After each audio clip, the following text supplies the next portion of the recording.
London, England, November 9th, 1888. As the city gathers for its annual Lord Mayor's Day celebration, the caretaker of a tenement in the Whitechapel district peers through an apartment window and makes a gruesome discovery. He finds the savagely mutilated body of Jack the Ripper's fifth victim, 25-year-old sex worker Mary Jane Kelly. When he looked through, he found an absolutely horrific spectacle. He saw a massive pile of bloodied flesh lying on the bed, on the bedside table, almost unrecognisable from Mary Kelly. The murder of Mary Jane Kelly, the last known Ripper victim, it was different for some reasons from the others. One is that Mary was the only full-time prostitute among the canonical victims. The other is that it happened indoors. She rented her own place, although she was incredibly behind with the rent. 29 shillings, that was a lot. She was seen with a man, actually, shortly before she just disappeared forever into the house. And this man came and tapped her on the shoulder and said something, and they both laughed and walked off. And she obviously invited the man into her room. But sadly, there were no details about the man. The murder of Mary Jane Kelly marked the first time that the London police took photographs of a crime scene. It was such a horrific attack that there was a new determination to catch Jack the Ripper before he struck again. The city was in an uproar. They were calling the police incompetent, that they couldn't catch this guy. I think one of the reasons that they took photographs actually at the scene is that they recognized there's some dynamic here we need to capture. They were under a lot of pressure to solve these cases, identify this individual. I think anything that would help them to do that was going to be in their best interest. The use of crime scene photography in Mary Kelly's murder investigation was an invaluable tool for detectives trying to identify Jack the Ripper. But why weren't pictures taken at the scene of the previous 4 murders?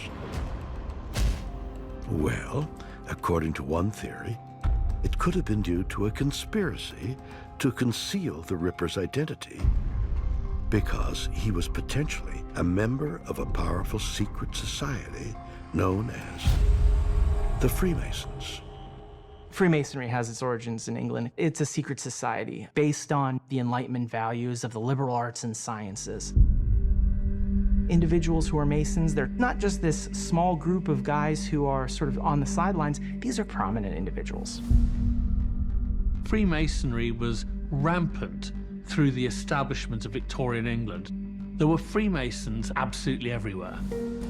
Through the royal family, through the government, through the aristocracy, through the church, through local councils, and in the police, of course. If Jack the Ripper had been a Freemason, in particular if he had been a member of an influential lodge, it's more than likely he would have been protected. But what evidence is there to suggest that Jack the Ripper was a Freemason? Some researchers point to a curious message left near the murder scene of Jack the Ripper's 4th victim, Catherine Eddowes.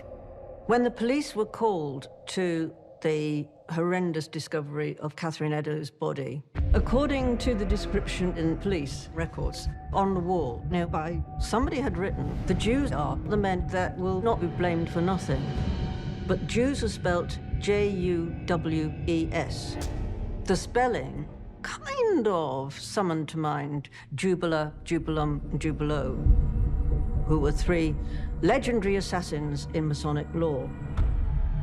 According to Masonic ritual, these 3 men, Jubalo, Jubala, Jubalum, killed the chief architect of King Solomon's temple in Jerusalem 3,000 years ago because of the city's wickedness. And their murder of the chief architect is reenacted in Masonic rituals as part of the Master Mason ritual. And so the spelling of Jews was the thing that really struck the police. as a deliberate misspelling that's meant to mean something central to Masonic belief. Could Jack the Ripper have scrawled the graffiti message to let other Freemasons know that he was a member of their secret society? It may sound far-fetched, but incredibly, the actions of the lead investigator in the case suggest that this theory could be true. During the course of police investigation, Charles Warren, the London police chief, took the controversial and rather odd decision to wipe the graffiti off the wall. Now, why did he do that? Maybe one of the reasons is that Charles Warren, as a Freemason, saw this on the wall and thought, oh no way am I having these murders in the East End connected to Freemasonry, and so he wiped that off.